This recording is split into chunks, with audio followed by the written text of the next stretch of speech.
不行啊，我。プリズムパワーメイクアップカードレディー。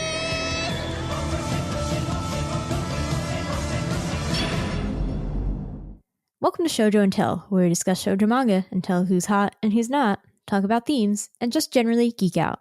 Today, July 10th, 2022, we'll be shoujo and telling about the series Chobits by Clamp, which is actually a Seinen series and not a shoujo or josei series. I'm your host, Ashley McDonald, and I'm joined by my handsome husband and journey through all of Clamp buddy, Asher Sofman. Hello, Asher. Hello, Ashley. You changed it. Since when was I your handsome husband on this intro thing? That was new. Sorry. It was new. I'm sorry I give you compliments. Yeah. How dare you? How dare I? Asher, are we going to survive this journey through all of Clamp? Weirdly enough, like, we're starting to see the light at the end of the tunnel, and at the same time, the journey on the way to get there is increasingly rocky. Is paved with X. Yeah. Just 18 X volumes. 18 X volumes. And then, like, okay, Holic is 23 volumes, and Tsubasa Reservoir Chronicles is 32 volumes? 31 volumes. Yeah. It's going to be chill. Chill. Yeah, that's the word. I feel like we have overcome a hurdle with Chobits here, but that's... We still have to talk about Chobits. Maybe after we get through Chobits, it'll... We'll see if we survive this episode. It's true. I'm not hating on Chobits, guys. This was extremely formative for me. Yeah, we're going to get into it. I will say that our next Clamp recording probably will be X between me and Asher, just because that's the last really big one before we get to, like, we have to do a bunch of the smaller ones, sure. But X is the last, like, really iconic one before we get to the Holic and the Tsubasa. So, yay. We don't really want to do it because it's not complete, but, like, we can't. It has to be done. Yeah, like, we can't. We're giving in. We can't go to Tsubasa Reservoir Chronicle without at least, like, touching X. Yeah. So we're gonna bite that bullet and we're just gonna do it. I will say also that, you know, that's just Clamp stuff. We're gonna do other things. You know, I'm still gonna have other guests come on and talk about other stuff. And if you want more, I don't think we satisfy people's Clamp needs. So if you need those, go listen to Clampcast with Lucy and Robin. They're legit doing every Clamp series, like, much more thoroughly than we are. And in chronological order. And they're in the middle of Cardcaptor Sakura right now. Okay. So now we're going to get into Chobits.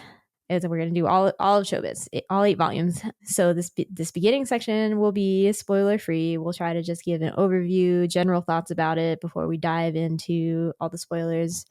So, you know, if you haven't read Chobits before, stick around, see what we think a little bit here, probably like 10 minutes, and then I'll give a spoiler warning. Right now, I'm going to give a content warning, which I don't normally do because I don't normally have to. But this series is for adults only, and this podcast episode is definitely going to end up for adults only. I don't think, like, we're definitely going to be talking about lots of sexual stuff and lots of morally questionable relationships. So I will be marking this episode explicit. I think that's it's going to be like the second episode out of almost 100 at this point that's marked explicit. So you've been warned. You have been warned. All right.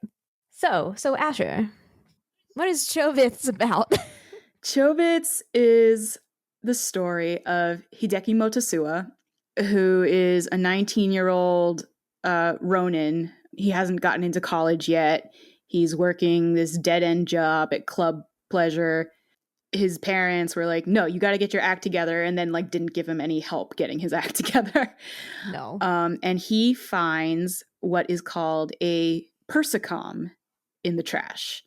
A persocom is a humanoid computer. It does everything your PC does. Persocom actually is just the term for PC in Japan. Here, it's taken to a new level where, like, all the PCs that are persocoms look like people and are virtually indistinguishable from people, except for their they have, like, shells over their ears where data ports are kept, and, like, you know, they kind of act like robots. but robots who are programmed to be very, very pleasant, you know? They're here to serve you. So the series is, to not get into spoilers, the series... Don't spoil too much. I'm trying not to. I just had to like get into the world building or else it doesn't make any sense. Like, what's a persocom? Yeah. The series is about Hideki learning about this persocom, who he names Chi, and who doesn't remember where she came from. She doesn't know anything. She initially have an OS. Yeah, she doesn't even speak. It's very weird that she doesn't have an OS, but Hideki doesn't know anything about computers, so he doesn't really like understand how weird everything about her is until he starts like reaching out for help. Yeah. And the series, so it is about that. It's about this like world where computers look like people and what that does to society and to individuals. And it's also generally about, because this is Clamp, taboo loves. Mm-hmm. How's that for a summary? Yeah, I'll accept. I also think that it is important to note, because the series deals so much with like a mix of future and past technology, that it originally ran from 2000 to 2002 in Japan and came out in America in 2003 to 2005. So, yeah, when did you first read this, Asher? I'm fairly sure I read it, or at least I read the first one around when it came out in America. Because I think what happened was I started with Clamp. I started kind of with manga with Cardcaptor, Sakura, and with Magic Knight Rayearth. And in that section of the bookstore, suddenly there's this new book, Chobits. Yeah. From the people who brought you Cardcaptor Sakura. Isn't that what it says, like, on the thing? Oh, yeah. Does it? You have it. I have it. It does not say that. I was like, I don't think they can get away with that. I definitely didn't pick up on the fact that like it was meant for it, not me, right? Yeah, I think this was before they shrink wrapped really inappropriate volumes too. So I don't think like when you went to Barnes and Noble, it was all like, we've shrink wrapped this so children can't just pick it up and look through it. Right. So I also definitely read it when it initially came out in America and was like, yeah, a new cool Clamp thing, let's go. But we should note that means that when it initially started coming out in America, Asher and I were in 8th grade, which is too young, too young. Well, like, this. You know, people come into maturity and have different experiences at different ages, but I definitely didn't understand, like, No. Yeah. I didn't understand really what was going on. Like, I didn't understand why certain things should have been shocking to me. And like, this is the spoiler-free section, but it's not the like lewd-free section, right? No, yeah, no, Okay. you can be lewd. And like, I didn't really register that I was just looking at her boobs. Like, I didn't register. They're just out. She's got titties and everything. Yeah, like there's this very like deeply, as an adult, deeply uncomfortable scene where Hideki literally turns Chi on, like, you know, powering on a computer, but her power button is in her crotch. And like the implication is that it's like, you gotta go like in there. Yeah. Did not really like catch that as a child or as a middle schooler, early high schooler. I would say one of the first notes I wrote here was that there was a joke, she makes a good laptop too, if you know what I mean. I was like, I don't think as a 13-year-old I did know what you meant. No, I don't think so either. I don't think I got it. The other thing that, I mean, this is common for me, but the other thing that complicates my early experience with this is I probably didn't read this in order initially. I have very strong memories of like the 1st and the 8th, maybe the 7th and 8th volumes. And you're like, who needs them middle bits? That's how I roll.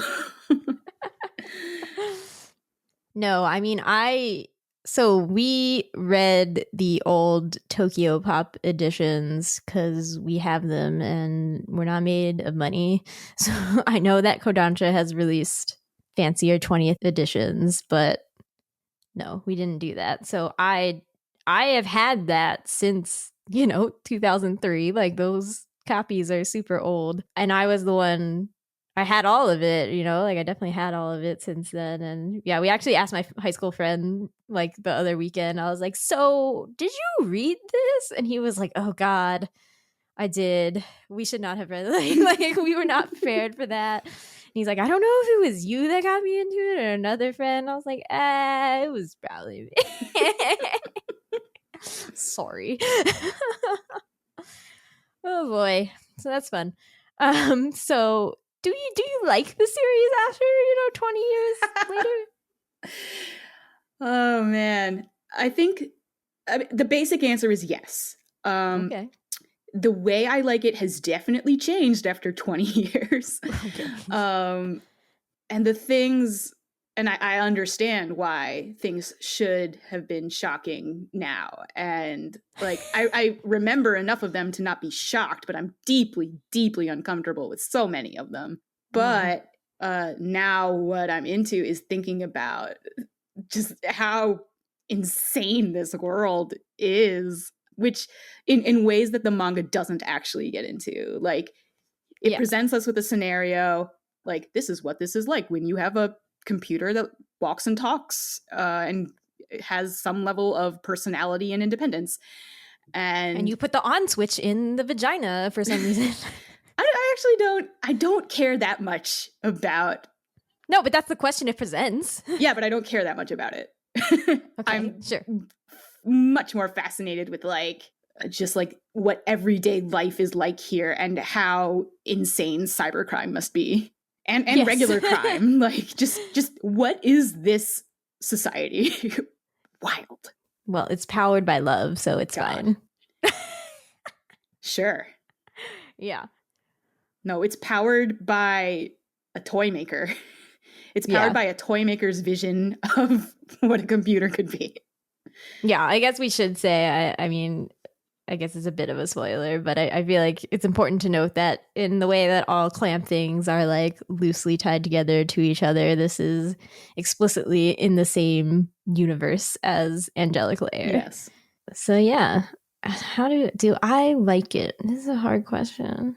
I got the feeling that you didn't. I just feel bad saying that, I guess. But I don't think that I can say that I liked this. Not even from like it deals with lewd things that I have no real interest in. The Catholicism kicks in. It's too much, But even from like a storytelling perspective, I just think it's really uneven and like why. I agree with that. Yeah. I'm vastly, vastly more interested in the world building that they didn't even do, Right? Like Asher and I have already had several conversations about this manga, it's like, this is fascinating, but also like infuriating in the way that it's presented in the manga. Yeah. And again, I guess I try to give it some forgiveness on the technology front because it's 20 years old. And I'm like, I don't remember, I was 13. Like, I don't remember what it was like back then. It's too much. The internet was just a thing. There was no social media. There was no, even Google. Like, there wasn't YouTube. There was nothing, So I'm like, fine. There was YouTube. I don't think so. Really? There was definitely Yahoo. I don't know about Google. YouTube didn't come didn't come live until 2005. Really? Yeah. Huh. Okay. Dang. That's why I'm like, it really was like really different. Yeah. It was really different, and people's even like people that don't like technology, their awareness of technology is different now than it was 20 years ago. Yeah. So like I try to give it some level of forgiveness, but those are the aspects that like make me mad the most now because like I'm not techie, but I work in tech. So like it's just really annoying to read. And I think that was the same thing for my high school friend that we were talking to is like, he's an IT person now. And he's just like, no, like, absolutely not. So from that aspect, it's really annoying. And I just, I don't think I can in good faith be like, people should go read Chobits. Like, no, don't. I think people who read Chobits should go back and read it as adults. Sure. I wouldn't like recommend it as a new property to somebody looking for a good manga. Like, no. the experience of reading Chobits is just sort of, like you said, it's uneven. And I think it's hard to find. We're also not the target audience, right? Maybe it's different. It is a seinen series. Yeah. So maybe it would be different if you can really empathize with Hideki. Can you? Okay. I think there was a time when I could have empathized with Hideki. Okay. You know, when I was a loser schmuck who may or may not have been 19. No, when I was 19, I was fine. It was after I got out of college. Yeah, it was when you were like 23 or something. Right. So like maybe, but like it wasn't written for me, and so it's hard to find like a character to get attached to, which is a big part of a reading experience for me. Yeah. Doesn't have to be the main character, but I want to be invested in somebody. Yeah. That's definitely a big problem for me too, is that I'm like, I don't I don't feel it with any of these characters. I also am just like, how many childhoods were ruined by Chobits, you know? What do you mean? How many like, even in We're Always Singing You're the Only One for Me, like the joke song, right? And it's like, it lists Yuna, Zelda, and she, and I'm like, no. And the first line of the song is about persocoms. And the first line of, and I'm just like, I think that because we all were like, Clamp is so cool back then, but we were all too young to read some of these series. I think I'm like, this was very formative for us, and I think in a bad way. I don't want to make that blanket assumption for people. I think, again, I don't have like as many hangups about sexuality in media as you do. It's true. The Catholicism, guys, is really strong. Yeah. And I also like, I'm leery about arguments about like media shapes people when people shape media. I think that anyone who read Chobits is going to get something different out of it and going to take different things away from it. Even young people, like I'm even hesitating to say that like young people shouldn't read this, right? Like, okay, nobody under the age of 13 should read this. I'm gonna say that. It's certainly not written for them. No. But like when I was under the age of 13, I read what's it called?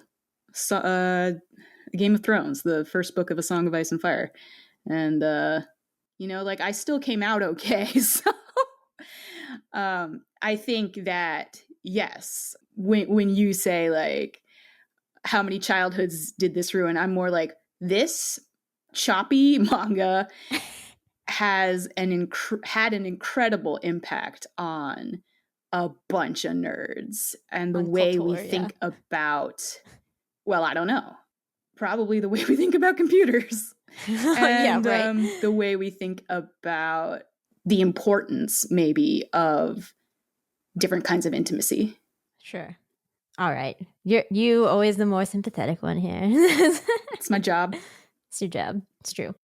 All right. Well, I guess we should get into it. As I said, Chobits Manga is available in English from Kodansha right now, both physically and digitally. I think the physical releases are really like fancy hardcovers, so they're kind of expensive. They're like $20 or $25 a volume, but you can get it digitally for a more reasonable, like $10 a volume. Again, we read the Tokyo Pop editions, which is rough. Like the lettering changes every 2 volumes. And I think it gets better by the end. The first volume, I was like, I can't take this. Like, it does the thing in American comics where like every other word is bolded, and I think they weren't keeping the original Japanese sound effects in the background. They were just like replacing them, and you know, just all around it's rough. So I'm not gonna say I'm sure that Kodansha's is better. And I'm sure some of our frustrations will be born from a poor localization from 20 years ago. Okay, so like I'm gonna give that caveat now. The anime also appears to be available on Crunchyroll. I haven't watched the anime. Have you? No. Okay, so I don't know how faithful or whatever the anime is, but if anime is more your jam, that is available on Crunchyroll. I glanced briefly. Apparently, like, the anime does add some stuff of like just like chi being cute or fan service or something. Oh, good. Yeah, just what it needs. So I don't know if anything significant changed story-wise. My impression was that it was like pretty faithful. Okay. At least. Yeah, like all the stills I found from it are, also scenes that were iconic in the manga. So yeah, that's why I'm like, I'm pretty sure you're gonna get the same thing, basically. Yeah. But like, I bet it fleshes out some of the more minor characters. Yeah, they're not just all like, here's a moral dilemma, let's think about it instead of characters. Okay. Well, I mean, maybe still that, but like with more, but more stuff. fun. I don't know. All right. Well, here's the spoiler warning. We are definitely going to spoil all of the things. Oh, yes. So we are going to ruin your ruined childhood. So yeah. So if you don't want that, like, stop here. Do or do not come back later. I don't control you. So here we go. All right. So we're going to structure. We're going to try to structure this discussion roughly in the order of the relationships / moral quandaries that we are presented with, like in order. I'm sure that we will have to jump ahead or back to discuss different points, but we're gonna try. I wrote them all down in order with plenty of things to talk about. So let's see how this goes. So the first one, which to my mind is like, I'm like, this is choppy storytelling 101, is Shimbo and Miss Shimizu. So Shimbo is Hideki's friend. They go to cram school together, and Miss Shimizu is their teacher. Admittedly, Hideki and Shimbo are at least 19 because I don't know. I assume Shimbo is 19 too, or 20 or something. And Miss Shimizu is not portrayed to be, like super old. But Shimbo and Miss Shimizu end up being a romantic couple. So yes. I think there's 2 layers of taboo relationship to this story. The first one is that Miss Shimizu is actually married, but she is married to a man who has fallen in love with their persocom. Like they bought a persocom to be like, this will help us give us more free time to be together and a family and all that jazz. But her husband has in fact just been like, no, I love the persocom. And then obviously the other layer is that Miss Shimizu is Shimbo's teacher, and there's an age gap and like a power dynamic problem here. Right. So Asher, where would you like to begin here? With Shimbo and Miss Shimizu? Yeah. Well, I think you should bring up what you... Okay, so like the way that Hideki becomes aware of this whole thing between Shimbo and Miss Shimizu is because Miss Shimizu stays over at his place one night. Also problematic. Super problematic. Your teacher should not just come knocking at your door and ask to stay and bring you beer, especially because he's underage for drinking in Japan. Yeah, the age is 20. Yes, and he's 19. But it's also, he picks up that like she doesn't have a place to stay. And I think you should bring up what you thought about that. Oh, well, yeah. And then, I mean, once he starts to hear the story from Shimbo himself, and like, he's like, Miss Shimizu had gone home one day, like after work, and her husband had like put the chain on their lock. So, like she unlocked the door, but then the chain got in the way. And she just like didn't knock on the door to like get his attention. She was just like, he has forgotten that like I even exist. Yeah. And I come home. But for me, I was like, oh, he like sexiled her. Like he is banging that person right now. Which I did not assume. I actually thought it was much more heartbreaking, thinking like, oh, he just like, he's so No, taken. I like where they took it. Like I think that's better. Yeah. I mean, he could have been banging his persocom at that I think moment. both things but, were true. Yeah. So for me, like, this is, I guess, probably the least problematic ship that comes up in. Yeah. Well, no, I guess there's like. No, I agree with you. Well, there's Miss Hibiya and. No. I agree with you. Oh, okay. And Ichijo? No, nobody should love Ichijo. Like, that's not. That man is crazy. We're gonna get there. The things she said about Ichiro were just so like, who have you met your husband? Yeah. Anyway, all right. So these two are the least problematic because they are both adults consenting. They're coming from like, not the best circumstances. Like Shimbo's in cram school, which sort of implies like, he's trying because he's not happy where he is, right? He's trying to get into college. And Miss Shimizu is in her unhappy marriage. She's in a job she doesn't want because she wanted to be an elementary school teacher, but her husband pressured her into taking this other job. So, and these two are finding comfort in one another and finding ways to grow and be better. And, so she's married. Shrug. So she's his teacher. Not anymore, she ain't.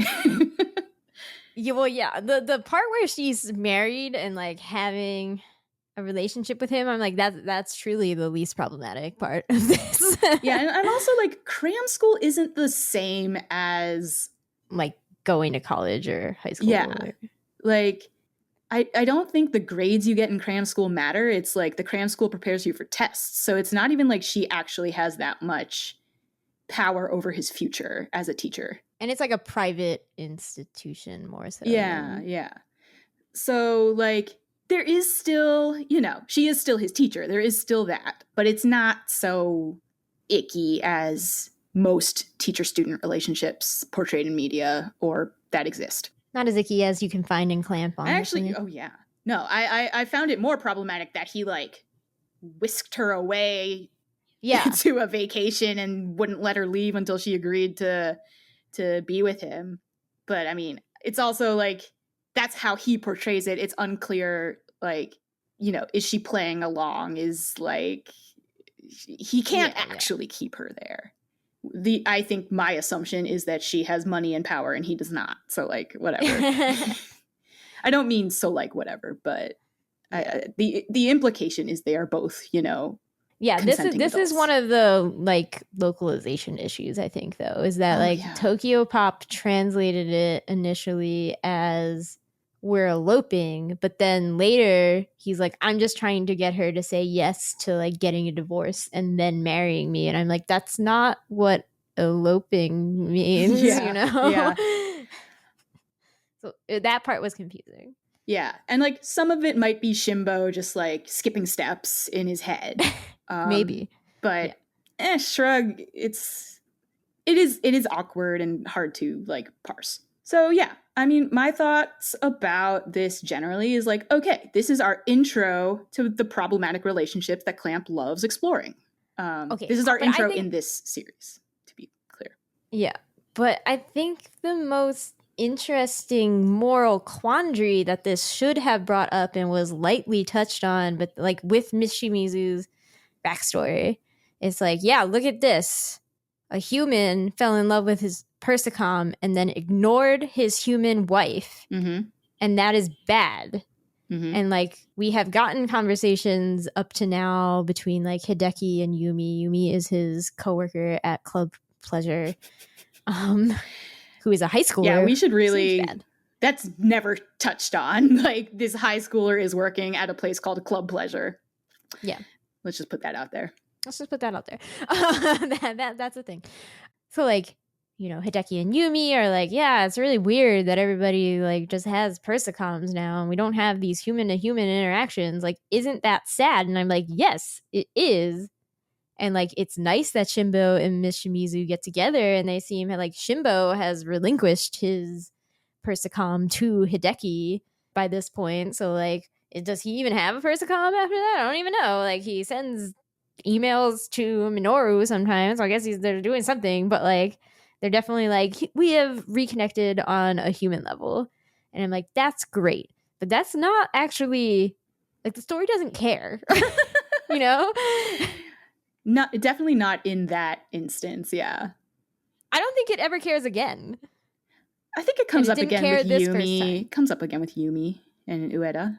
I still don't think that's like that issue of like, but if we all just loved persocoms, like society would absolutely collapse because what you have to make babies, like, you know, like it's just like, it doesn't really explore the implicate. Well, I guess the assumption maybe is that not everybody falls in love with their persocoms, especially as we find out later, like persocoms probably don't have very long life expectancies. What's the life expectancy of your computer? Like 5 years tops, unless you have a really nice like Mac.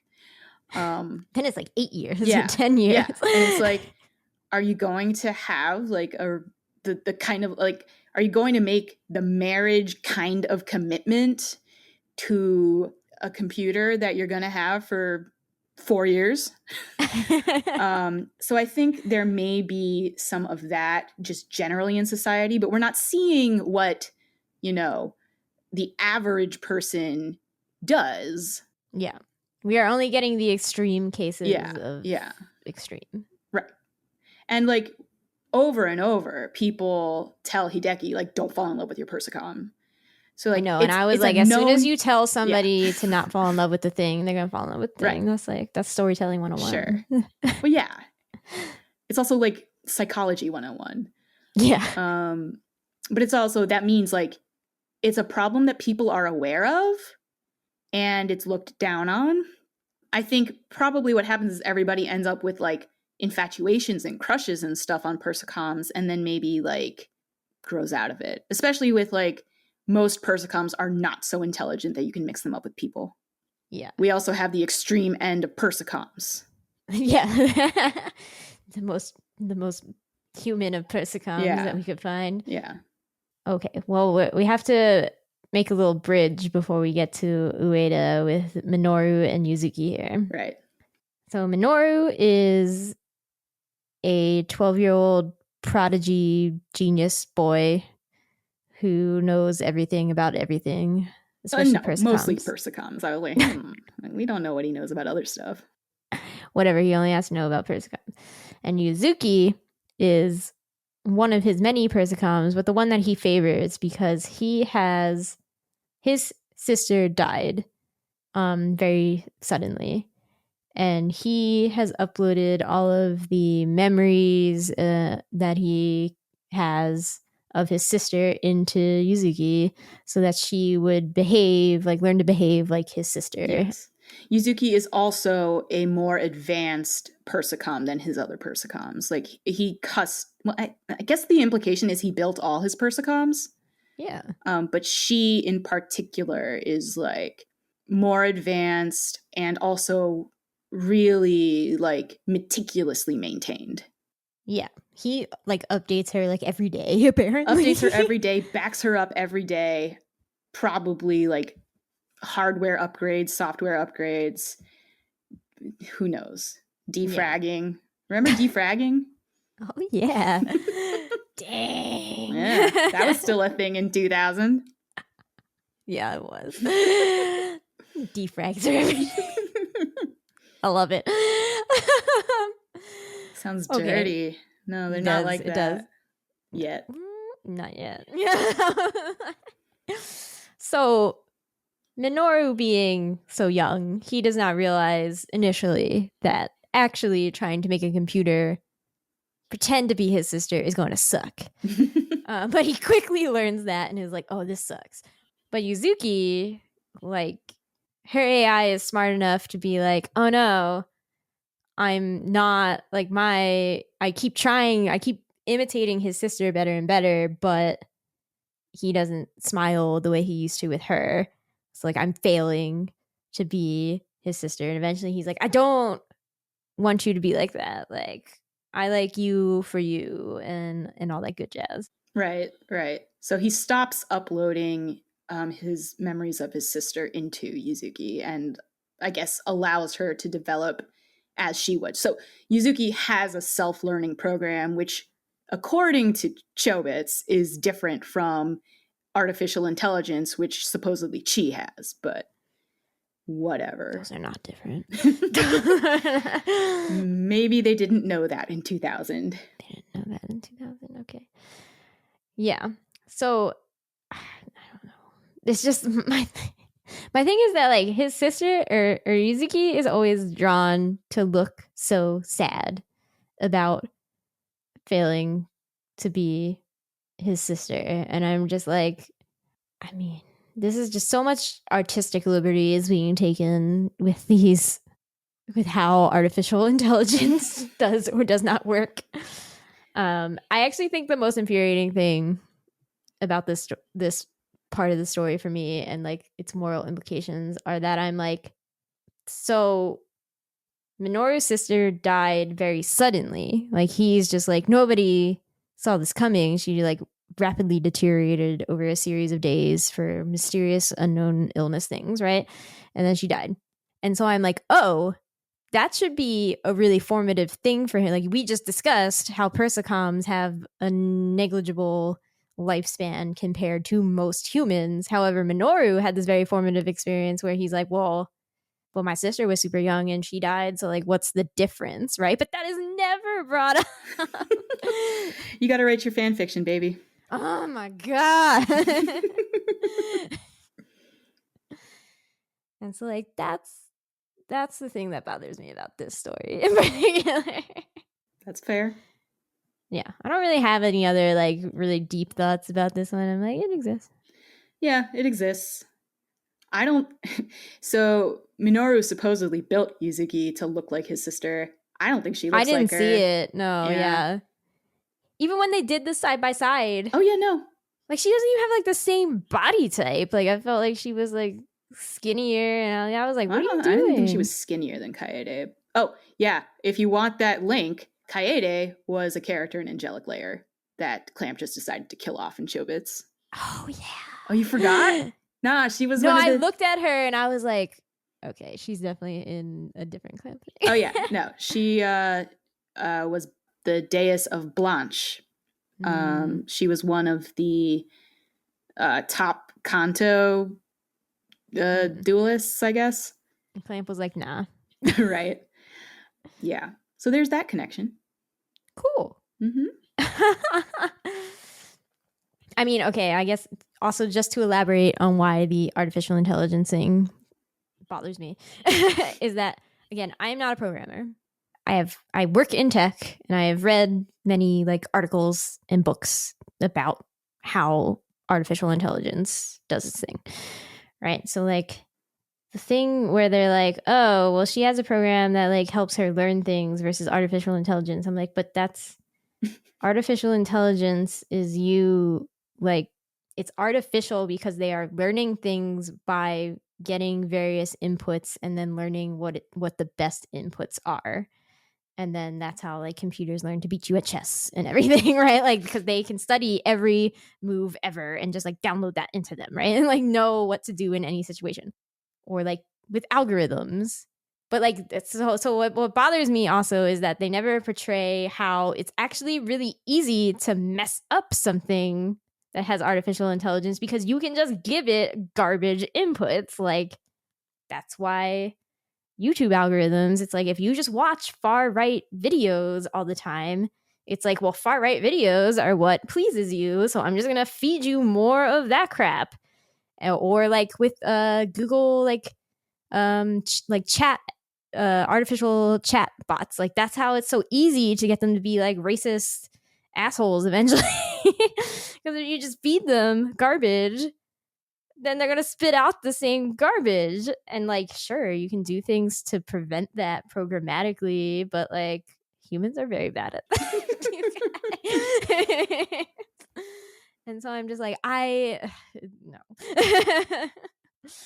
Whatever. We're gonna go to the most problematic man now. Ueda. Well, is he more or less problematic than Ichiro? That's true. Ichiro is the most problematic man. We're going to go with the second most problematic man. Ueda. Oh, man. And his 2 Yumis. All right. So, Ueda is the owner of a bakery. He seems like a very sweet, gentle, nice man. He is. He is a very sweet, gentle. Yeah, okay, fine. He is a very sweet, gentle, nice man. He was Hideki's initially worked at the bakery before he was like, I have to go to gram school in the day, and now I work at Club Pleasure in the evening. So Ueda married his persocom. Yep.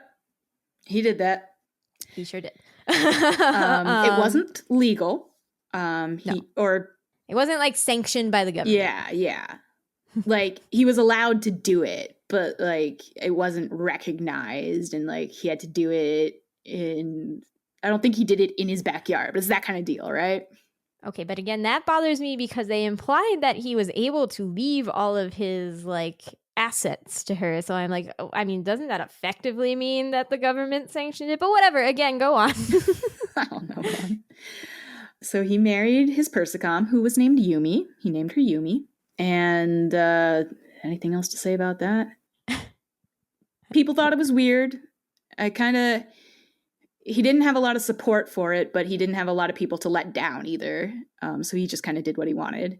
And she was an older model, so she started to fail. Her memory started to fail, and that affected like everything. It was actually a really succinct description of what dementia is like for humans too.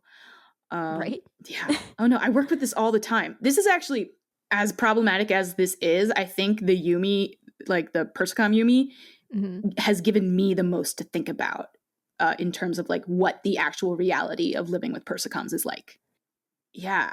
So they were only married for like, I don't know, less than a year before she started like breaking down. So as moving as the losing her memory is, and like how it, like the way that it replicates human memory is also, I'm just like, but that doesn't make sense. Like from a computer perspective, like they keep being like, throughout the series, you know, they're like, I don't want the persocoms to lose their memories of me. And I'm like, okay, but how, like when you talk about your computer memory, it's just like a compository of files. And even if we take it to a thing that's like the YouTube algorithm remembers you, like it remembers what you like, it's just keeping a repository of videos that you've watched before and being like, especially if you've rewatched them or like liked it or whatever, like giving it some other input than just clicking on it. It's like, okay, so then it knows what other people who have watched that also like, and it's going to recommend you stuff like that. It's not like some personal file of you, right? And I'm just like, are the computers, do they remember every little thing that you've done? Where does that memory space come from? Is there a cloud? Like how are there just warehouses upon warehouses keeping these memories of you? Probably. Oh my God. If they remembered every little thing about you, it would be so insufferable. Seriously. I don't think they do. How do they choose what I don't know. to remember? There must be some super crazy advanced complicated selector programming thing. Yeah. I have no idea. Clamp didn't think about this. Clamp also, we are not programmers. Clamp was not. None of them are programmers. No, yeah. Like I'm just doing this based on, again, just like things that I've picked up over the year, like 10 years of working in tech. And so I'm just like, I don't like understand. It doesn't. I also think for all the forward technology that they try to present in this, it's based on like even older technology than what was available in 2000, I think. Sure. They talked about the BBS, the bulletin board system. And I was like, oh, what a throwback. I actually only happened to learn that was a real thing because I've been listening to a podcast called Hot Money, which is from the Financial Times, and it's about who owns porn and how that happened. And they talked about how apparently porn is very important to the advent of video chats because before they were like, yeah, we were just like having hot talk on bulletin board systems in the 80s. Oh, wait, so like you never really... Okay, I remember BBSs, but I was online earlier than you. Yeah. Yeah. Like by the time I read Chobits, I think I had the internet, but like just barely. Mm-hmm. So that's why I'm like, I don't... Like, you can't be like, we have persocoms, but we still run on BBS. Like, no, get out of here. It's just so annoying. So I guess the other thing that he has to hang up about is that she like saves him. Yeah.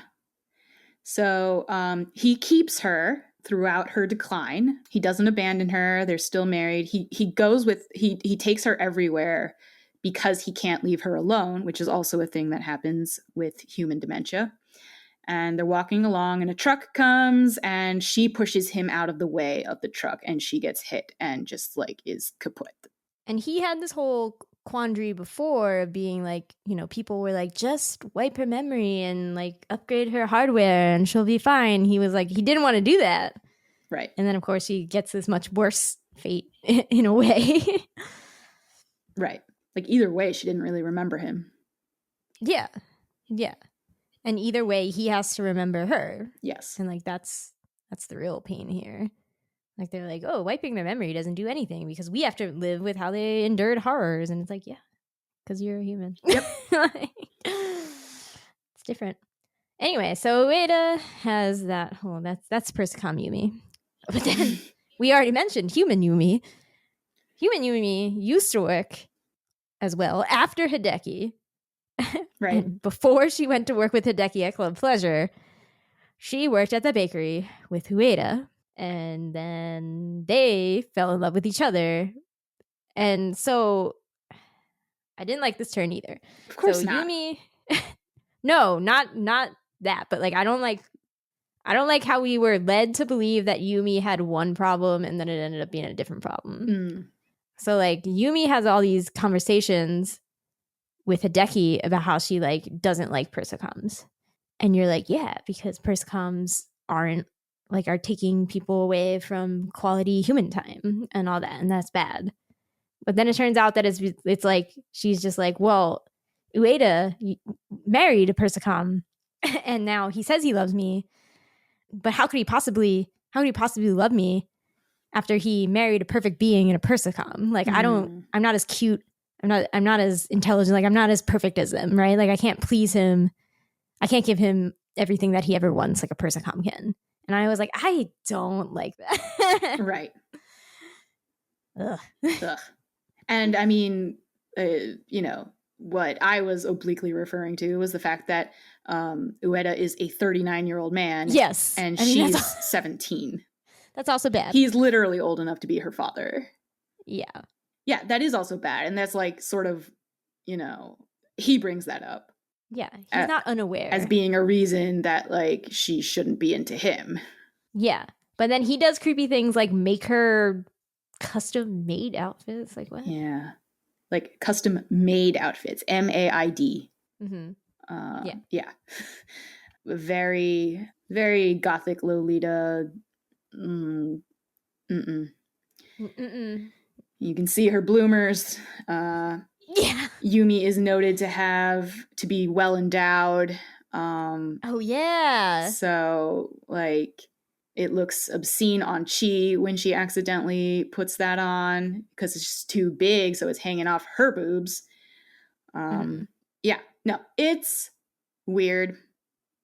And I'm sure it's supposed to make us uncomfortable. Is it? I do think so. I don't think Clamp would be so obsessed with this particular kind of relationship if it wasn't like, I think they like that, like, ooh, like, feeling. And they're like, well, why isn't this love? Why can't you say this is love? They love each other. Why is it wrong? Explain. He's a perfectly nice man, says Clamp. I think if he hadn't made the maid outfit, I would have like super given him a pass. I think because of the inclusion of that, I do not give him a pass. Fair enough. I mean, this brings up one of my one of the points that I have increasingly been struggling with is that I'm like, Clamp are such provocateurs, and I don't know if it's to a good end, you know? Like, I think in I don't understand. Yeah. I think in some ways it has been, right? Like, we got some like awesome queer representation. Yeah.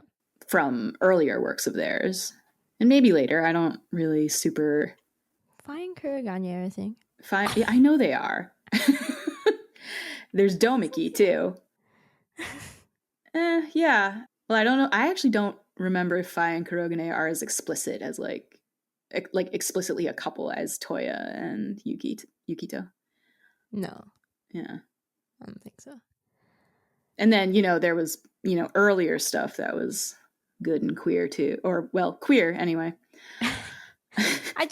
But like what useful questions are being asked here? Like, when I think of a good provocateur, I actually do think of Lil Nas X and like how he with Old Town Road was just like, yeah, Billboard, go figure out what genre it is, and then it sparked this whole conversation about race and how we perceive genres, and I was like, that's awesome, right? Like, that's so good.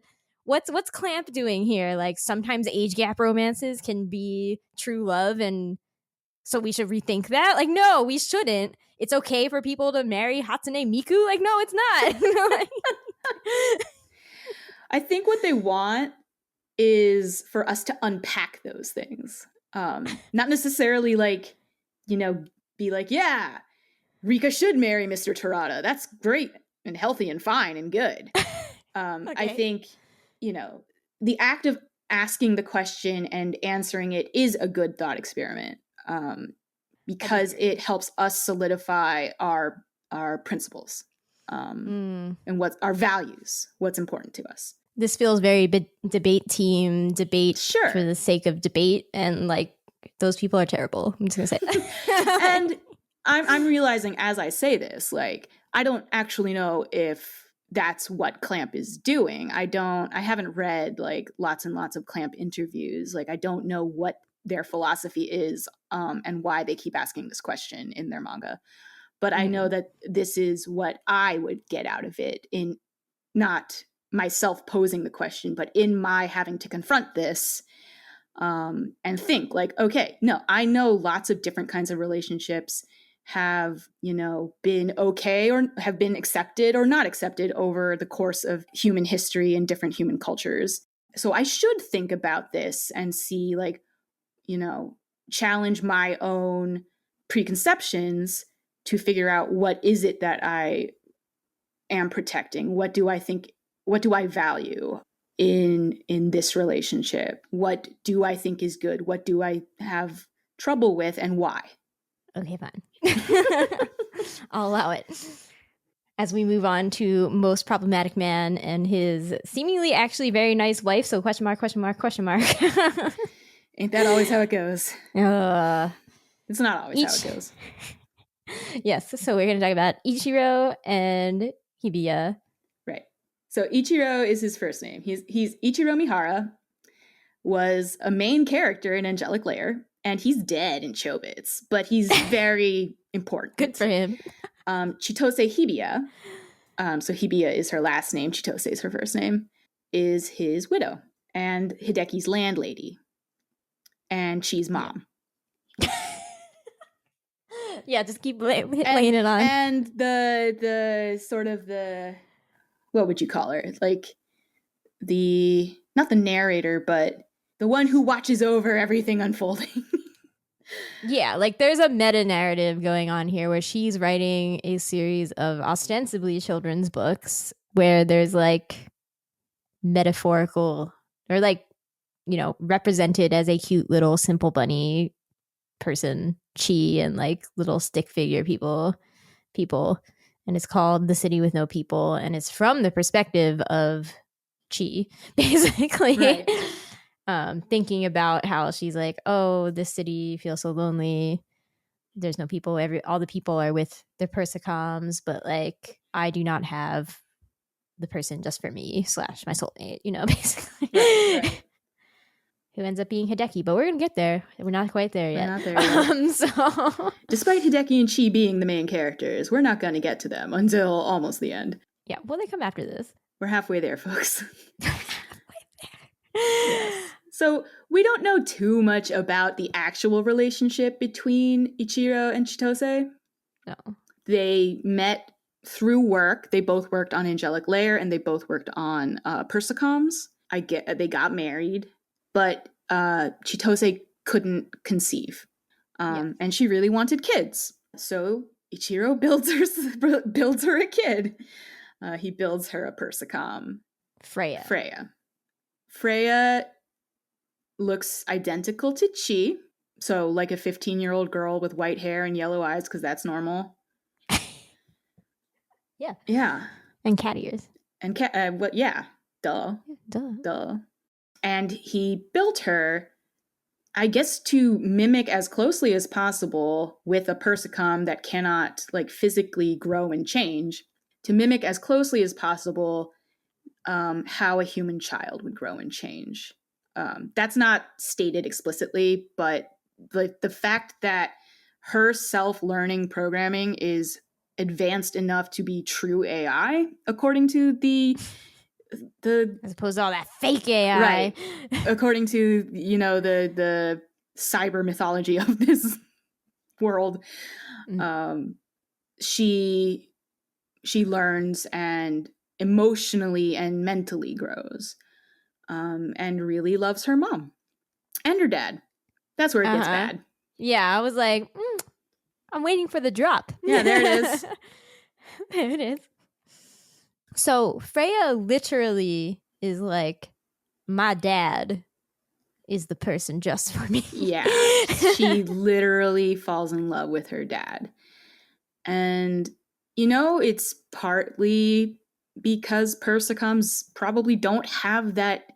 They don't have a net, like, they are a computer network and they can link to all the other persocom, but they don't have like a network of people that they interact with like that, Oh, that's not where I was going with that. I was like, the really? societal pressure to like, these things are taboo. Persocoms don't have that. Right. But yeah, also like, where would she have met other people? Like persocoms, persocoms, I think, do get really attached to the people they're with. Like in City with No People, like, the Chi character says they're all inside with them, meaning the persocoms. Yeah. So it's like everyone's she's the only one off. on the street. Yeah. So one of like her Freya's parents, Ichiro and Chitose, notice that she's like having trouble emotionally. She's like sad.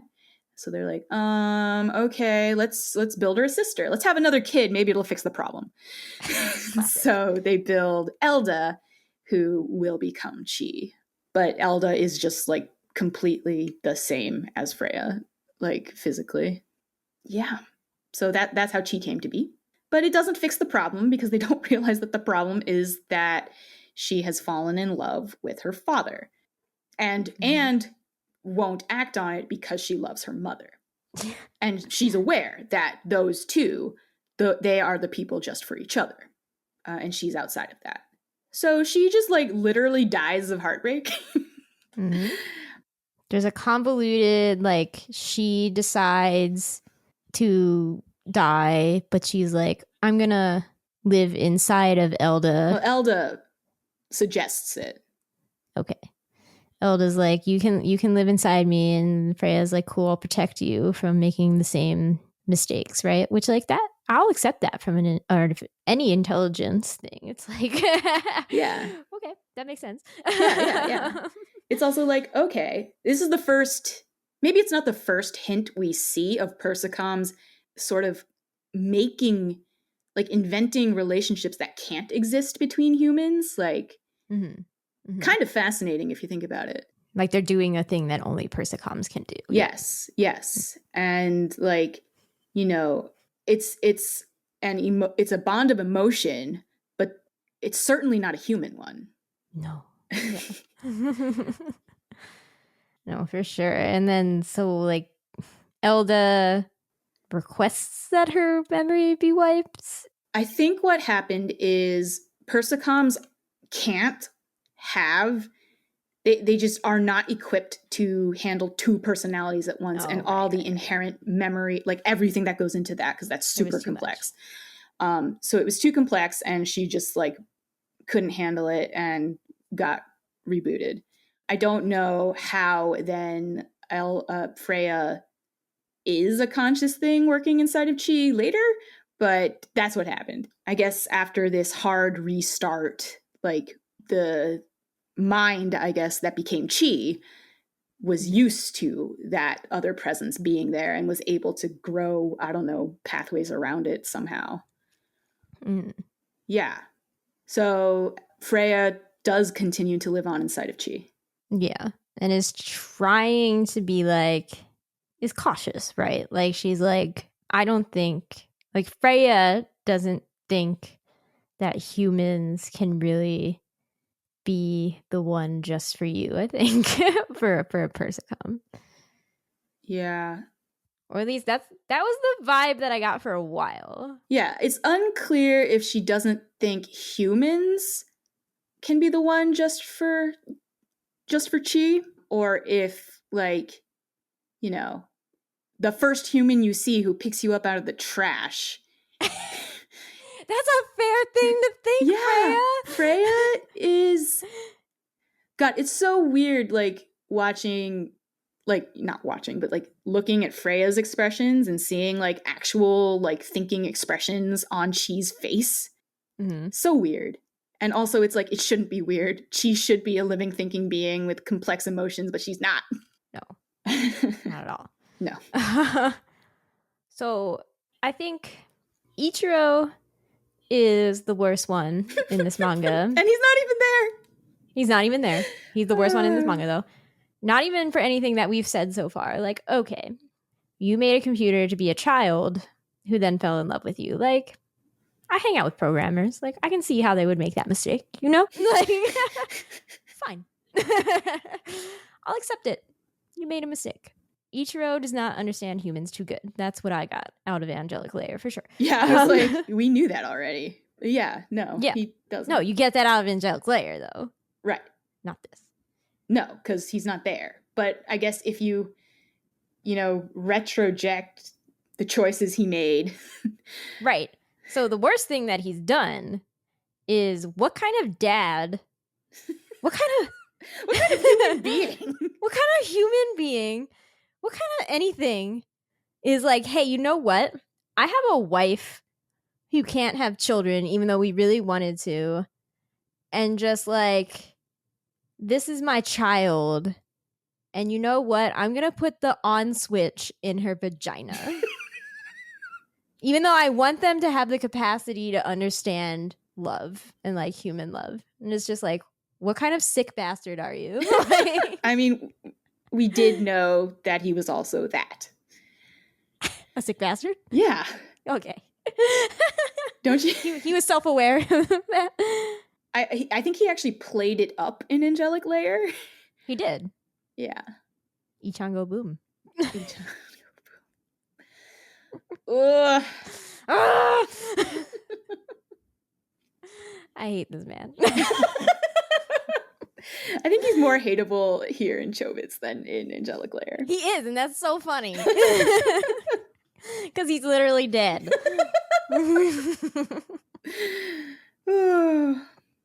But all of the choices he has made, terrible choices. Bad choices. The only good one he made was marrying Chitose. And I mean, it's not and good then she is her. short-shrifted by the narrative. Yeah. All right, so well, that leads us into Chi and Hideki. Oh boy. So finally, we get to our main characters. Yeah, here are our main characters, the ones that is actually told the perspective from. Yes, we have been with them this whole time and have said nothing about them. Yep. Except for calling Hideki a loser schmuck, which he is. He is a loser schmuck. The narrative insists that he's like a super nice guy. Nice boy. And like, he does get really invested. He cares a lot about the people in his life. Whoever's right in front of him, like, he cares intensely. He's a very yelly boy. He actually, he is just every harem anime protagonist, like, Mhm. there is Yep. nothing unique about him. Nope. But like, yeah, he's decent Mhm. as a person. Like, he He wouldn't. doesn't do anything too reprehensible. Yeah, He's real obsessed with the sex in the beginning, yeah, the porn. yeah, and like, some of it is like, okay, it's excusable because he's 19, or maybe not excusable, but understandable. He's 19 and he lives alone. Yeah. And he has like nothing else to entertain himself with. So like, fine. And then the other thing is like, oh, this was pitched like this. The first volume of Chobits tries to present itself as like a sexy manga. So like, yeah, of course he's obsessed with sex. Like, how else are you going to, he has to look at the boobs for the viewers to see the boobs. Yeah. But I think that's actually really not what Chobits is about. No, I think it was just a way to lure you in the same way that, like Fruits Basket is all like, oh, look at this, you hug a guy and then he becomes a cute little animal. Isn't that fun? Yeah, or like Magic Knight Rare. It's like, oh, we're on a fun magic adventure. Wait. Yeah, so it's one of them things. But she still has so much nipple detail in those early. Good God. So uncomfortable. It's so uncomfortable. She's meant, like, they state that she's meant to look like a 15 or 16-year-old girl, which is uncomfortable enough. But then, like, the fact that she is so infant-like throughout, even. Like, she gets a little better as she learns a little more, but she never leaves. Yeah, her line of questioning is still like, this is an annoying child that you can't explain difficult concepts to, but they're going to ask you really annoying questions over and over again. Yeah. So, just massively uncomfortable. Super uncomfortable. My petty point was that Hideki says he spent 4 hours looking for the on switch before, like, the only place I didn't check was the vajayjay. And so I'm like, does that mean he checked her butt? I'm going to stoop to its level now. Oh my gosh. I didn't think about that. I try not to think too much about this whole scene, I guess. I'm just like, oh, you want to go philosophical, do you? Well, you can't even answer the basic question of did he go in the butthole? I mean, logically, I guess he must have.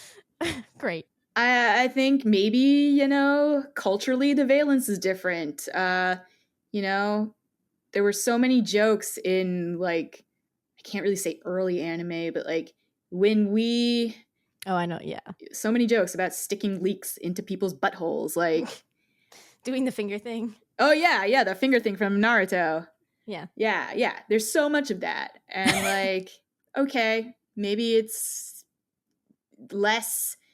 Like, for us, whoa, butthole is next level. This may be previous level, Yeah, higher level than the vajayjay. You just want to say vajayjay. No, I don't. You don't? You're a nice Catholic girl? I'm a nice Catholic girl. This has stolen my innocence. Oh, uh-huh. I didn't spend all week listening to Oxytocin, Billie Eilish, God.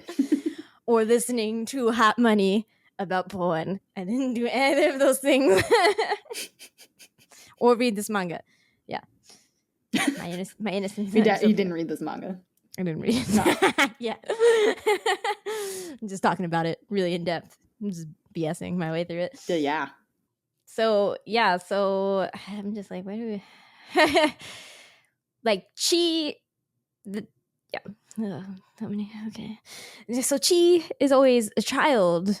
And you're like, yeah, Hideki is like her dad. But...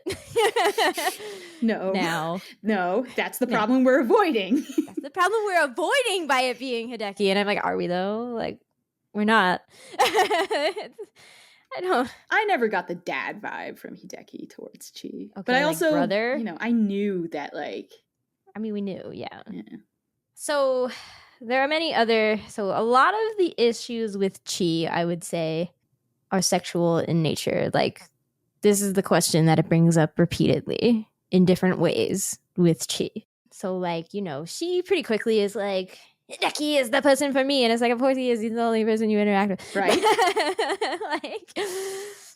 So, algorithms. If again, I like go back to the default of algorithms as artificial intelligence, because I think that is the way that most of us currently like overtly interact with AI. And I think that because persocoms are there to please you, like that is what an algorithm on Spotify is meant to do, like it's trying to just please you in the realm of music.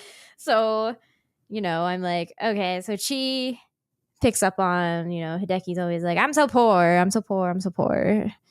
And I can't buy Chi in OS. I couldn't even buy a persocom. I picked this one up in the trash. It was like wrapped in bondage, kinky. So that was the point. I know it was the point. Of course, it was the point. So she's like, oh, if I help Hideki make money, he'll be happy. So she goes to get a job. She gets a job at a peep show initially because, Hideki's apartment is littered with porn magazines. And she's like, can I be porn model too, basically? And he's like, don't do that. Just like, but she does. So, she gets exploited, gets kidnapped by this gross man. Okay, you know what? He's the second most gross man. Oh my gosh, Ueda is really like climbing the ranks now, like of like good men. All right. Ueda's not that creepy. It's true. He's not that creepy. Yep. So she gets kidnapped by a creeper. He like tries to finger her like in a sexual pleasure way, and she's just like no. And then are we talking about Dragonfly? Protect herself. Yeah. Or was it the it was the peep show guy. Really? The peep show guy wanted her to finger herself, and she was like, what? And he tried to show her how to do it. Oh, yeah. I don't think Dragonfly... Okay, so I retract my statement then. Ueda is still the second I don't know. Dragonfly is like a bad... Like, he's a hacker for evil. Yeah. Yeah. Like, Dragonfly's creepy because he... Well, actually... Dragonfly's creepy because he doesn't see Chi as a person, which actually, like... But no, that's correct. Yeah. Fair, my friend. So, I honestly have so many questions beyond even the, like, what is the morality of having a non-human thing do sex work? Like, what is the morality of having a non-human thing that imitates being a human do work? Any work. Like, I understand that we quote unquote employ computers and robots all the time, and like we don't pay them. We're like, we built them. That's like their job. Oh, they don't know any better. Okay, I checked. He does try to finger her. See, I was like, no, I'm pretty sure he does though. He did. I forgot. Okay, so I reinstate. All right, Ueda goes back to third place. Yes, Ueda's going back to third place. So everybody's trying to finger Chi. That's what I'm learning. Yeah.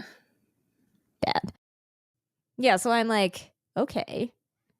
Chi getting paid money is kind of weird, actually. Mm-hmm. Chi doing sex work, I'm like, that seems okay. I mean, not for like Chi in particular, because Chi. But like robots being sex work, I'm like, that opens up a lot of other questions and problems, but I'm like, it maybe solves some too. It's interesting. I actually think it like, for me, it's like slotting into my brain in the like same category as like if the porn hentai, right? Mm-hmm. Some hentai will have like underage characters, but they're fictional. Mm-hmm. Is that bad? Actual children are not being exploited, mm-hmm. but the image of a child is. And I think that's where the persocom sex worker thing gets tricky for me. It's not about like the persocom. It's about the people watching and what the implications are around what is acceptable desire. And Yeah. Because, like, she is meant to look like a 15-year-old girl. So, like, a 15-year-old girl, human, is not being exploited. Yeah. But that's why, that's the issue that I think it solves the problem of the exploitation of lots of humans. Does it, though? Right. But then I think it creates horrible desires. I don't know that it creates horrible desires. It feeds them. That I think that might be true. That's my worry. Yeah. And what I think it does is it reinforces finding 15-year-old girls desirable. Yeah. So, like, things that are problematic about that is, like, the way that, like, persocoms are always young and beautiful and whatever, and particularly in the realm of, like, childlike, that's a problem. When non-humans are doing sex work, does that then dehumanize, like, does that then promote people to think of sex workers in dehumanized ways? Is my other main concern with that. Is it bestiality? No. I'm just trolling Ash. We've had long conversations about Disney.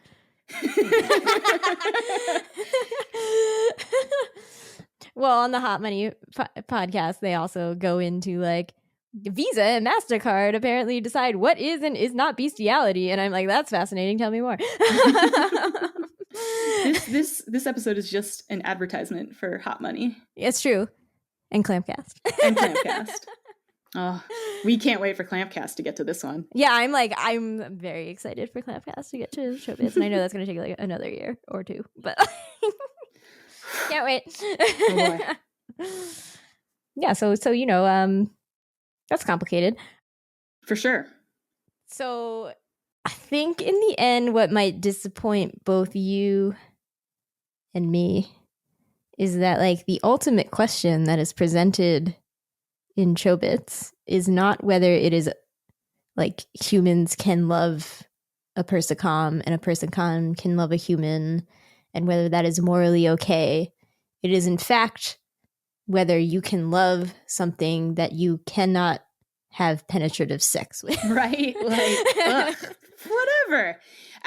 We've both been, and multiple people, I ended up talking about Chobits on my social media a couple days ago, and, like, the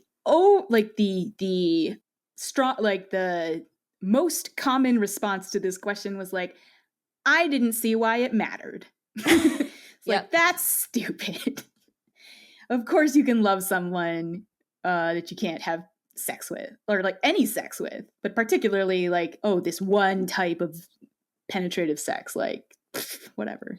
Yeah, she has a butt. We just discussed this.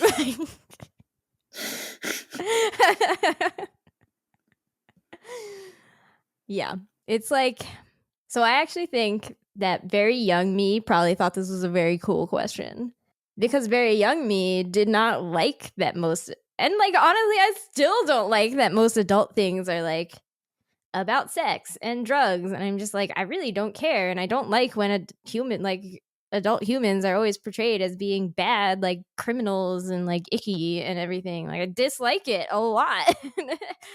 And so I probably thought it was really cool that this thing that marketed itself as something super sexy in the end was like, but what if you can't, right? I probably thought that was so cool as a child, and now I'm like, who cares? Like, yeah. As a child, I was definitely like, well, not a child, but I was like, whatever. What's the problem here? So you don't like, have what's sex. The problem? Big deal. So I'm still on that boat. No, I think it's far more my issues. If in Hideki's shoes, I would be far more concerned with the fact that she is a child. Yes, right? Like, much more concerning that, like, he's teaching her. Literally, she gets money for the first time, and she's like, is this money? And he's like, well, the money's inside this envelope. And she's like, what? Like that? Yeah. That's the big one for me. Yeah. Yeah. And what I do appreciate, and what you've said you appreciate too, I think, is like the message overall is, wow, isn't it great actually that humans can love and form empathetic bonds with anything? Yes. Like, that's actually fascinating and really cool and true. We will bond with anything. Yeah, absolutely. And there is actually something very beautiful about that.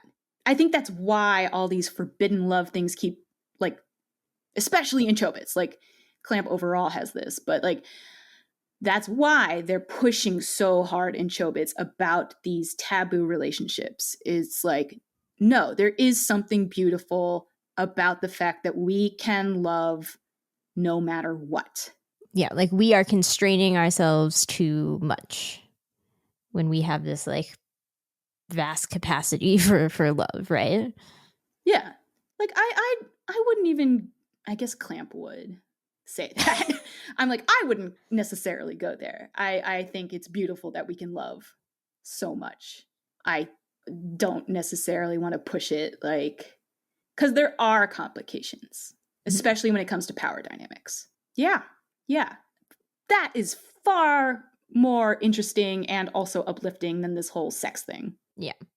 And like, again, it just feels like the wrong question that it's trying to get at here. Like, because Ichiro did this thought experiment for some reason. And it's just like, why? Because Clamp wanted to do the thought experiment. Yeah, but like, I feel like it's born from, you know, him and his wife couldn't have children. And it's just kind of like a more extreme step in the line of like, what if you couldn't have a family? Like, what if you couldn't even have sex at all? Like, what's the point of having sex if not to procreate? You know, like it's kind of like intertwining those questions, I think. And to me, it's just like, well, yeah, but the sex part isn't the important part there. It is like what is kind of, you know, like it's fine for people to obviously love people who they can't make more humans with. Like, fine, I get it. But also, like, you do, like, we don't want humans to disappear, presumably. Like, you know, like what is the balance? But that's not the question, you know? Like, that's not its fear. And that's my problem with it. Yeah. That's legit. And I think that the point we were just talking about, where it's like, we think it's very beautiful that humans have the capacity to love basically anything and be really empathetic toward anything. I think it was somewhat undermined by the fact that like Ichiro put that like thing where he was like, I don't think humanity will ever accept loving the persocoms. So to protect the persocoms, they will forget how to recognize individuals. Yeah. And I was like, but that's just not how humans work. I think I don't put this past Ichiro. This in particular, like the on button in the vagina thing, I'm just like, why? That doesn't actually make sense. But that misguided, I want to protect my daughters and I don't understand human beings, like I could see that. But that's also why he put the on button in the vagina, right? Like he's like, nobody else, like it's like some weird no man can have sex with my daughter thing. Like I genuinely don't know. You're like, I genuinely just don't understand this plot. Understand that. Like, sure, maybe, but then like, why are you putting your hands in there, Ichiro? I mean, I had to do it at least once. Yeah, I don't know. Yeah. All right. Well, so that's okay. I think the only other thing that we should mention at this, well, no, I guess we can do it after Zima and Dita. So the coda, as Asher said in an earlier conversation we had about this, is between these two persocoms named Zima and Dita. They are like, you know, Chi is like the ultimate persocom, but they're like real close to that. They're real close. They have a lot of the same capabilities as her, but they weren't made by the inventor of persocoms, but like they're the best you can get with money. Yeah, and they're employed by the government. Yeah, so Zima is actually the National Data Bank. So that might answer, I don't think it answers the question, but like maybe that's where all the persocom memory data goes. No.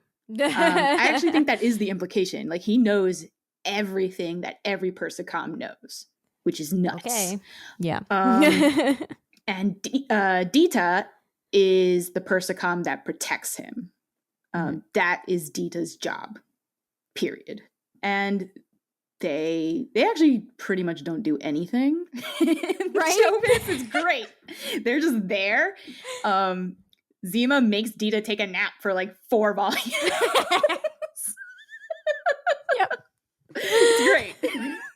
They're just sleeping. They're just chilling. They're just chilling on rooftops, dressed in black, having visors, living their Matrix lives. The point is that they know that she could just like destroy their current society. Like she's a security hazard and everything. Yeah. So Dita's like, we have to go stop she, and Zima's like, but what if we didn't? Yeah. I think it's fascinating that that's what those two have like landed on. Though those are their opinions, because like Dita's job is to protect Zima. So that makes sense. And Zima has access to all the knowledge. And he's like, oh, I want to see where this goes. I think with Chi's memory loss, I would say that Zima is actually the closest persocom to human intelligence because he knows so much. And I think that is actually a really, really compelling and juicy statement about what makes intelligence and humanity. Is I guess you need all that knowledge in order to make the kind of analysis that a human brain does. Yeah, like to accept the complications of a situation. Yeah. So I don't know. The more I see, the less I know, the more I like to let it go. Is Zima right here? I know I didn't have any strong feelings about these two when I read this as a young person. And now I'm like, Zima's my favorite character. Oh my God. He does nothing. He does nothing. Absolutely nothing. 0 things. His whole thing is doing nothing. Yeah. He's like, what if we, and hear me out, Dita, what if we did nothing? And Dita's like, what if we didn't do that? He's like, I'm the more powerful one here, so shut up. He is. And he's the more vulnerable one. It's really tasty. Yes. So in terms of the love quandary that they present, it is, can persocoms love other persocoms? Right. Because they were literally made for each other. Yeah. And the answer seems to be yes. Yep. The love they share. I mean, they are obsessed with each other. There is definitely that. And I think, like, genuinely, they want to be together. They want what's best for each other. It's honestly cute. It's problematic, but it's honestly cute. Yeah. We haven't addressed that Dita is only gendered once as she, but we're like, that's up for interpretation. Yeah. Unclear. Zima is like very like, standard clamp man. And I think he is gendered. He's gendered way more often. Yeah. Dita is more on like a female clamp body model, but doesn't have any boobs to speak of. So it's unclear because, like, far be it from clamp to show us a pretty boy, right? Yeah. We need some queers in here. Yeah. And I mean, far be it from clamp to give us a like canon non-binary character, which they have also done. So what an interesting coda from characters who did nothing. And yet are so compelling. And yet are so fun. Yeah. All the fan fiction about them, really. We can look for it. Okay. So I think there are 2 floating things that we did not address Okay. in that whole walkthrough that I think we should still address here. Okay. And that will probably be the end, but we'll find out. So this is a very simple one, but we were like, what about boy persocoms? Because the only one that we see is Zima. Like, right. Most of the background, like there are some background male ones, but all the ones that we and all the characters that we have named, all the ones that they interact with are female. There are other ones named, like smaller ones, Plum and Kotoko. Obviously Chi is the main one, like Yuzuki and Yumi, all female. So we're like, yeah, well, it's easy for men to bang things with holes, you know? Like that's, but what do women, how do you have sex with the male persocoms? And, we're just shorthanding here. Like, obviously, there are men without penises. There are women without vaginas. There are men who want to bang people without holes, like, whatever. This is whatever. But we're like, for the heteronormativity. Yes. And the cisgenders. Like, how does this happen? I just don't know. Yes. So we did discuss this before this podcast, and what I asked. It was late at night, I think, and I was tired. Ash making excuses. I'm making excuses, but I did think it was funny at the time, and I stand by that. I think tired me is very funny. And so, like, if you want to bang a persocom with a dick, are they always gonna be hard? Like, that seems... Do they have a hard-on switch? Like, do you literally turn them on? Literally turn them on. Do you literally turn them on? So, I think probably. Probably. I think, weren't you also, like... Do they have, like, a program? Can you, like... Do you have, like, a safe word you say for when... Oh, I don't think I said that. You just made that up. Okay. You came up with that. Okay. It's a good idea, though. Have safe sex with your persocom. Yeah. The other really lewd thing that we were like, so... You didn't even write this down. I didn't even write it down, but now I'm remembering. The other really lewd thing, we were like, so how does this work? You say we. This was you. Okay. Well... Filthy Catholics, we don't know because we don't do the sex education right. We're like, I don't understand. So it's like for female persocoms, they don't have the insides of a human, but we definitely are assuming that men are just like banging those persocoms. So we're like, where does the sperm go? Like, who cleans that up? I have questions. Yes, Ashley has questions. My answer is that, like... Oh, no, this was the one where you were like, I think that they would have a setting, like they would learn whether... You were like, they would learn whether the human wants to clean them out, whether they have to do it themselves. I was like, there probably is like a menu setting that you can, like, preferences. Would you like me to clean up the sperm? Would you like...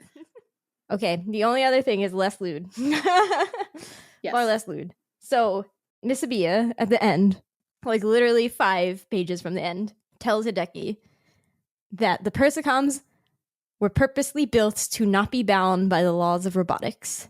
And the laws of robotics are: a robot may not injure a human being or through inaction allow a human being to come to harm.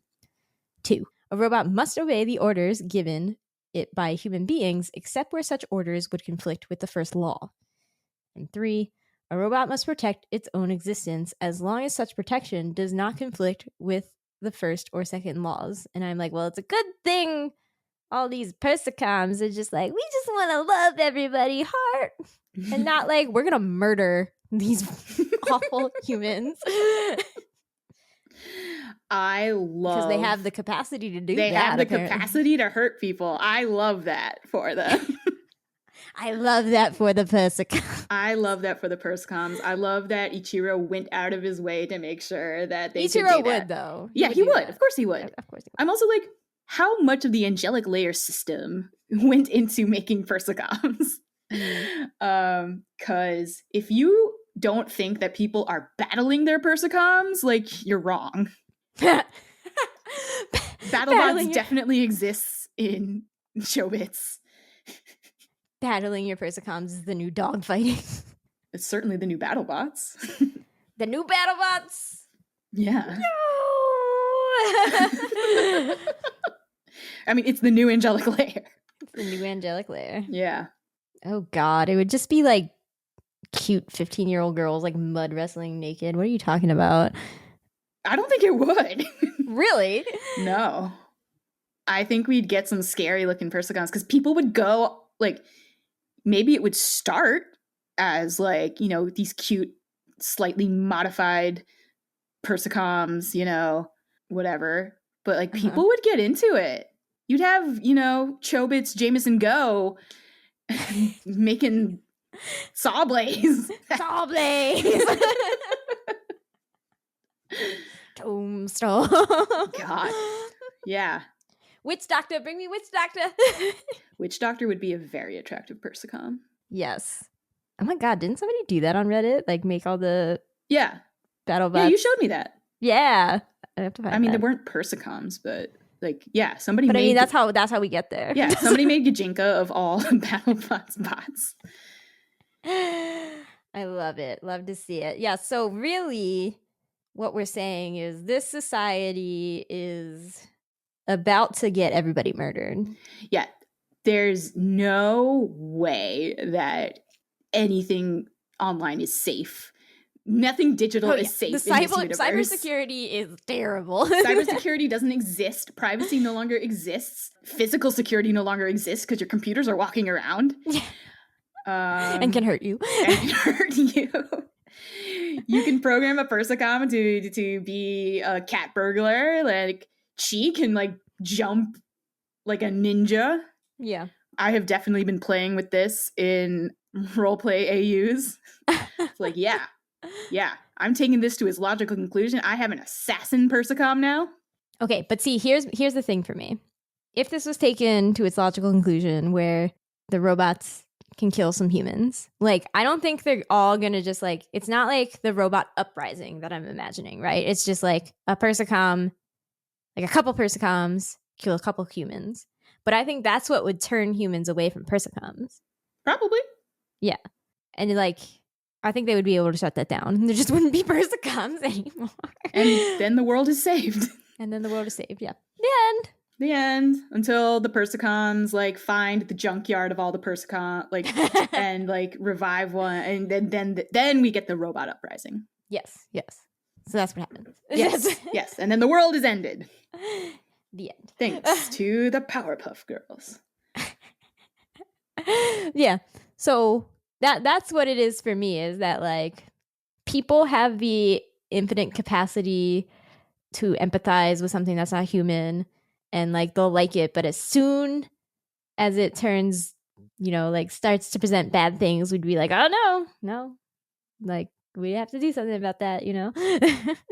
Are there any final thoughts? I think we have exhausted our current knowledge of Chobits. We did good.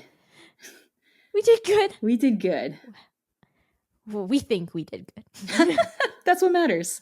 That's all that really matters. Yeah, we don't care about who listens to this podcast. Spoilers, Ashley cares. I don't care that much.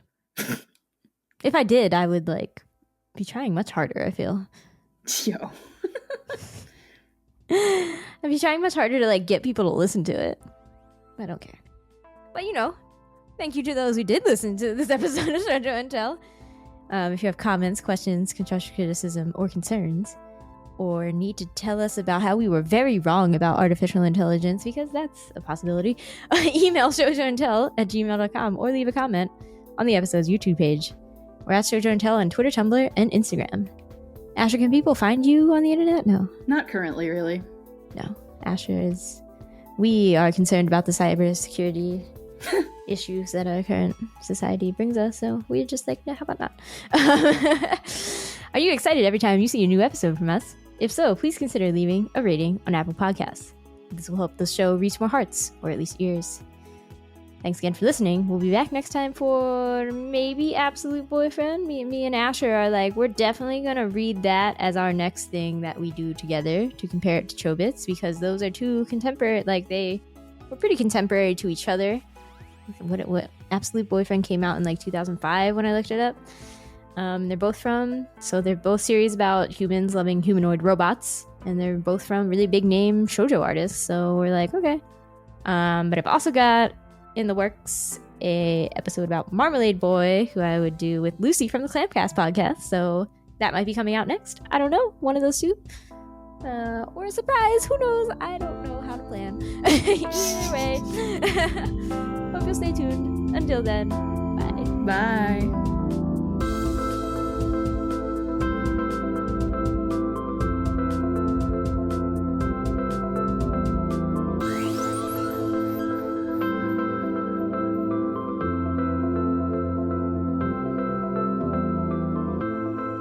Robots activate. Robots activate. Robots activate. You're much better at it than I am.